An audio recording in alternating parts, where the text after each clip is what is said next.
Hi, everyone, and welcome to One Voice Evolving, where we reclaim joy in DEI spaces. I am your host, Kim Brasser, and in this special edition, we are honored to have the esteemed Dr. Nikki Lanier, who embodies our intent to bring you voices that are raw, real, and relatable, and able to shift the conversation from head to heart for white women. Dr. Nikki Lanier is all that and so much more. With over 25 years of career achievements and higher education, her company, Harper Slade, is one of the fastest growing and most highly recognized racial equity advisory firms in the country.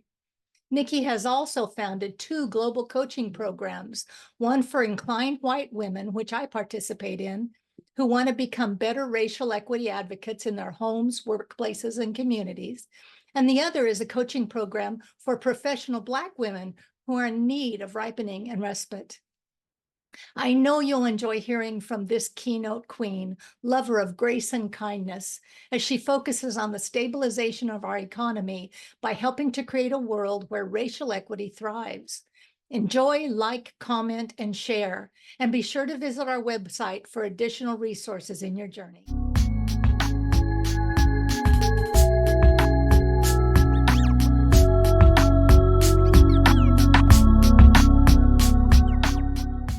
So grateful to have you here.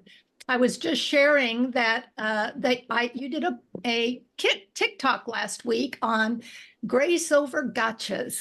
And I wonder if you would just expand on that a little more and tell us whatever you think we need to know other than what's on your bio, because I've already shared all that. Yeah, well, first of all, Kim, thank you so much for having me on your show. I'm so excited about being here, talking with your audience, but I'm so excited to watch what you are birthing in your own racial equity work and your own racial equity advocacy. So I'm just so honored and humbled to know that you are igniting your own flame in this space and that you're using platforms like this to assure that it's like kind of, out in the ether as broadly as possible. So my work is centered around race and equity. I do it in a multitude of settings and workplaces and kind of private coaching and events, lots of ways that I try to promulgate this doctrine of multiculturalism and the urgency of assuring the accelerated advancement of Black and Brown people as an economic imperative.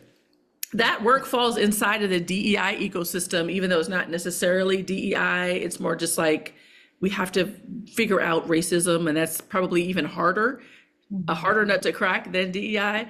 But I've also found that, in the last several years that people like me have been practicing in this space, there does seem to be this emergence of unkind, inartful, misaligned messaging in the name of advancing multiculturalism, in the name of advancing racial equity, that we are just being mean and unkind and clapping back and, wordsmithing and making sure it's the right way to say everything. And I think at the expense of the doctrine and at the expense of the preservation of dignity and the understanding human frailties, and that, listen, on this topic, we are all fragile. Let's be honest.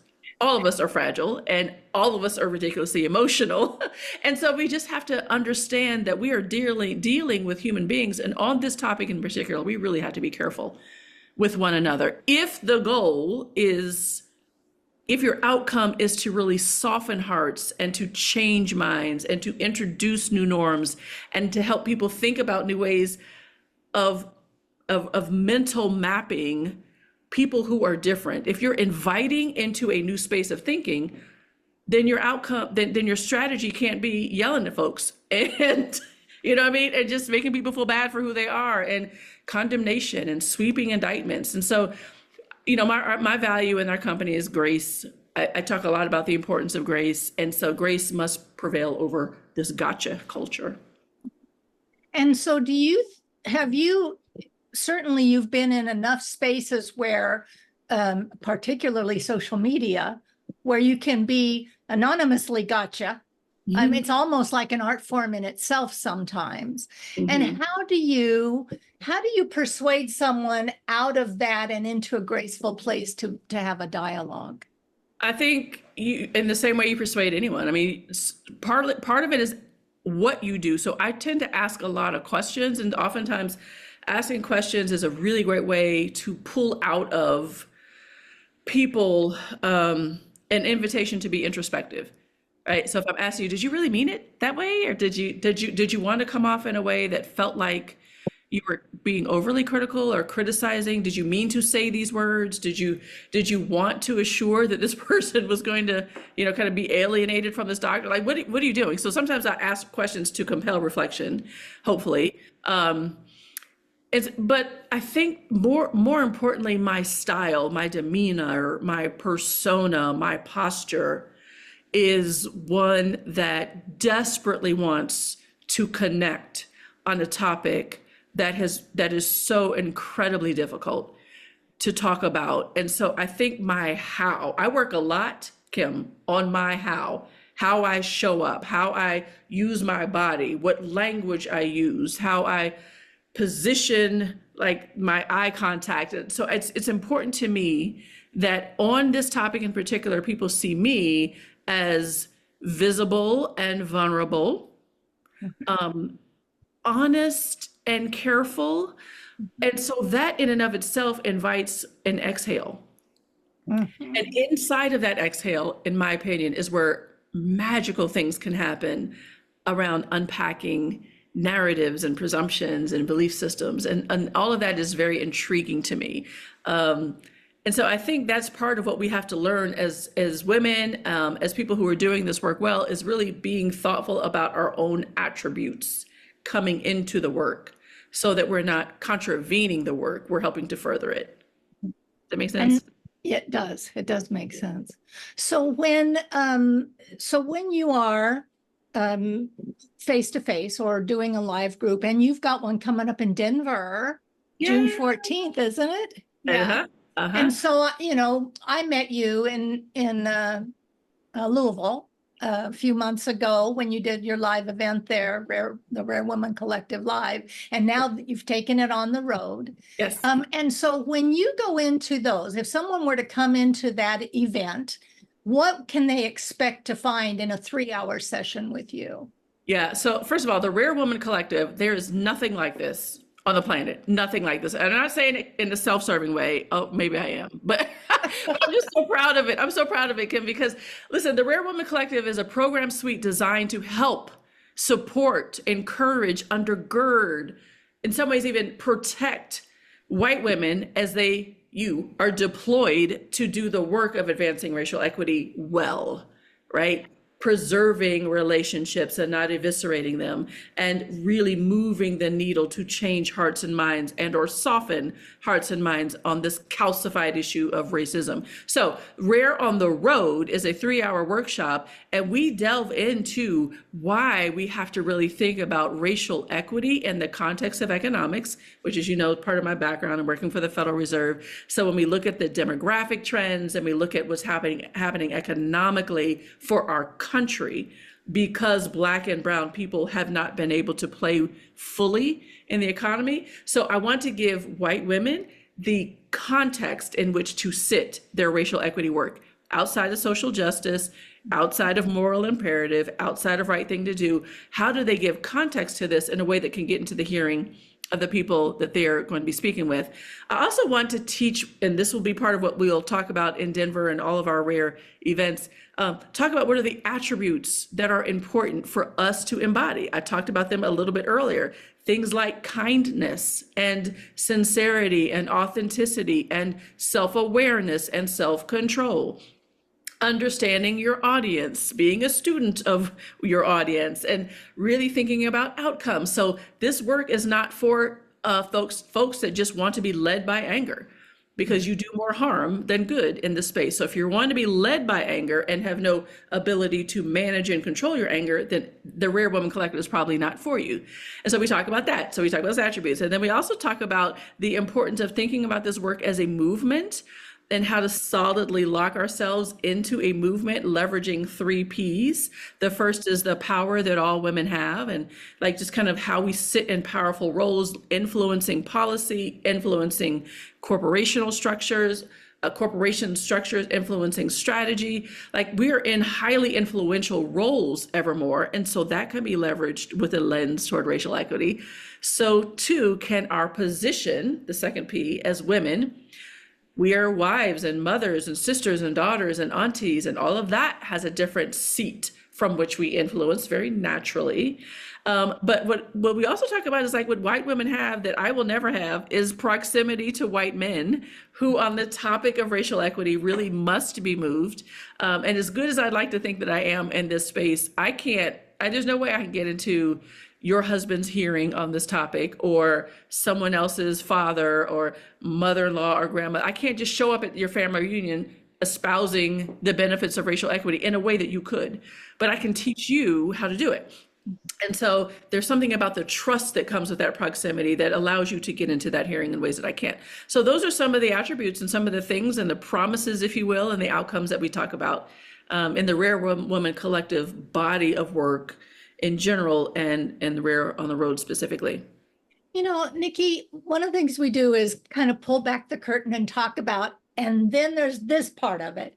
And Yeah. I'm curious about, as you decided to begin to engage with white women to help them lead in this way, what kind of internal conflict did you experience? I can only assume you did because we're all Yeah. steeping in the same tea.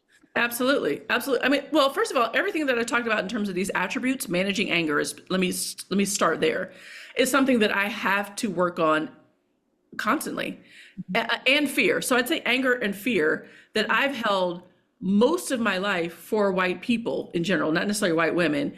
And it wasn't necessarily birthed from like lessons or express lessons taught by my parents. It wasn't birthed from that. But it was just kind of living life as a Black woman, corporately and otherwise. You get burned a lot. You get frustrated a lot by what's happening through white culture to Black and brown people. And I'm not unscathed from that. I mean, I experience racism daily. I experience inequity. I'm still, swimming in the vicissitudes of racial inequity like any other Black and brown person. And so there's a lot of that I really had to put on the table. I had to like say it to myself that I'm angry and I'm frustrated with, and I have sadness about, and I'm fearful of. And none of those go away, if I'm honest. So even sitting here today, I'm still managing all of those emotions just because they fed 50 something years of my life. But they don't serve me in my work.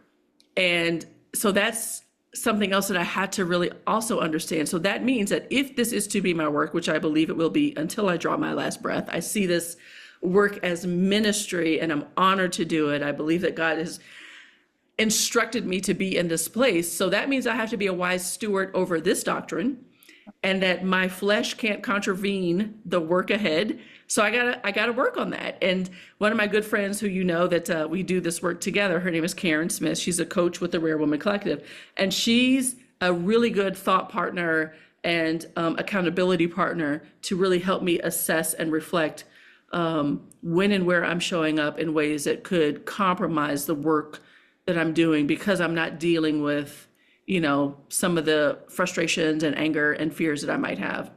So we had your director on here just a few days ago, and she touched on things like the conversation cards or the kind of support that the RAARE Woman Collective is becoming for white women particularly.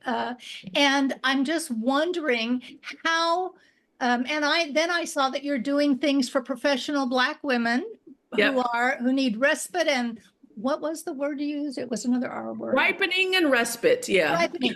So tell me a little bit about both of those, because we have both of those in our audience. Yes, yeah. So tell me about ripening and tell me more. Yeah, ripening. Okay, so here's, let me let me answer your question by not answering it first. So when you think about, I think about like a triangle. So at the top of the triangle for me in my head is what's going to be true in 2045. Okay, And good. what we know will be true in 2045 is that Black people and Hispanic people will be the demographic majority in the US. And most of us know that, but we don't do and so therefore what? Conversation. We don't go to that part. So I do. I'm like, oh my gosh. So that means because I know of the work of the Fed and economics and such, whoever is in the majority of a citizen body really must be fairly economically fluid in that country without artificially imposed impediments like racism, right? And so what I know is that racism is a threat to the American economy because of the demographic trend.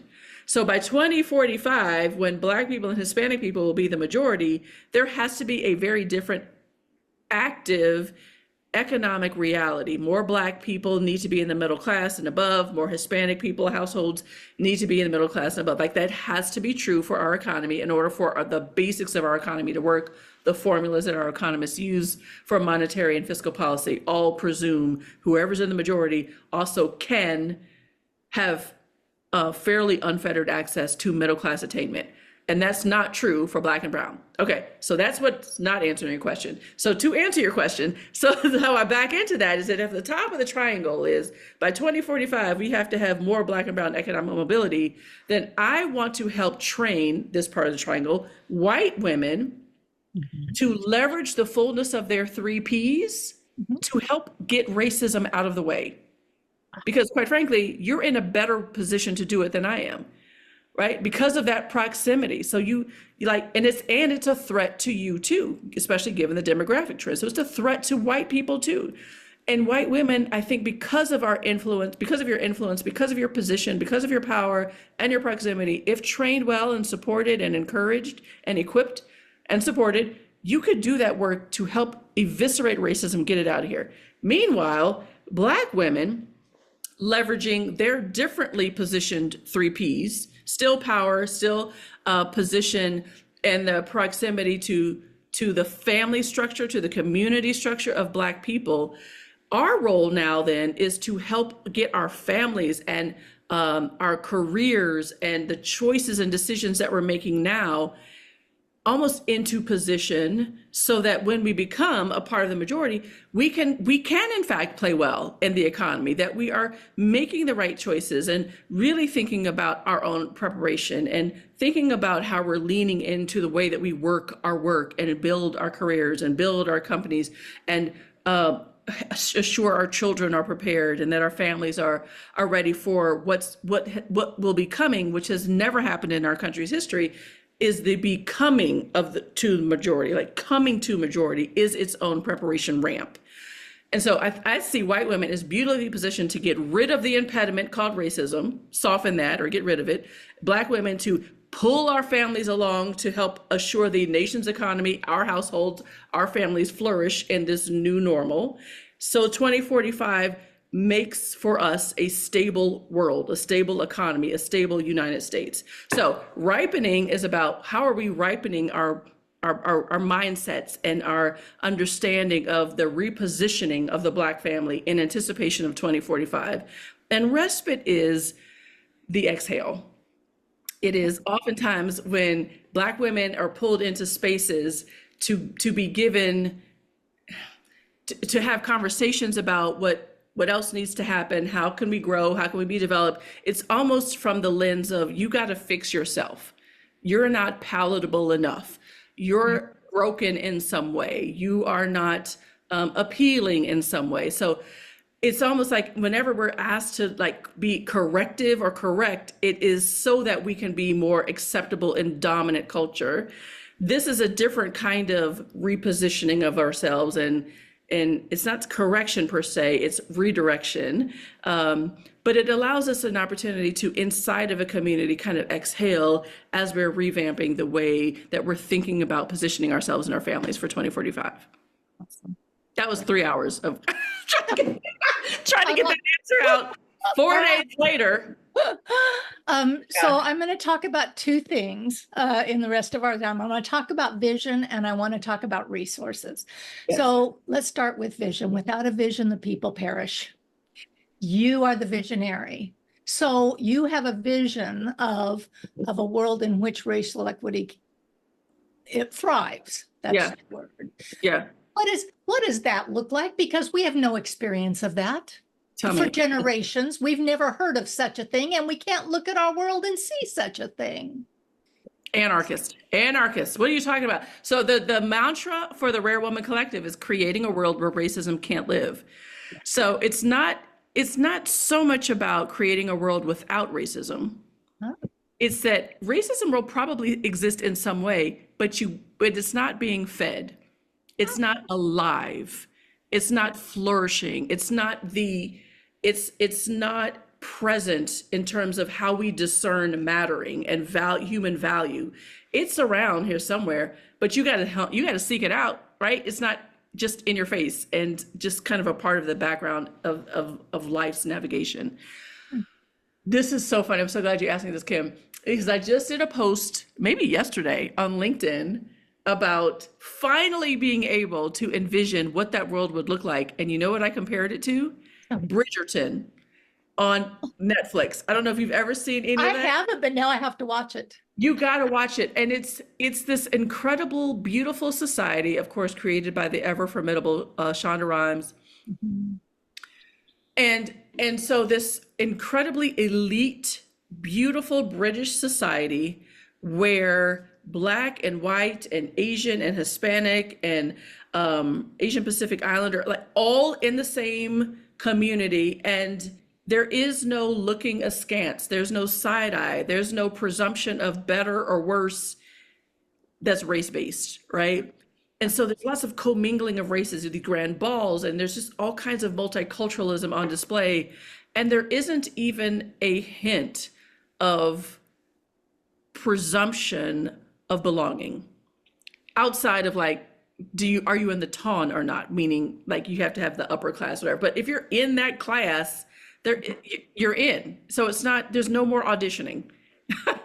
Wow. There's no more auditioning. There's no more or mattering, right? So the value, your human value doesn't seem to be on trial and questioned at any given moment or in any given space. So it is hard to envision what we must strive for by 2045.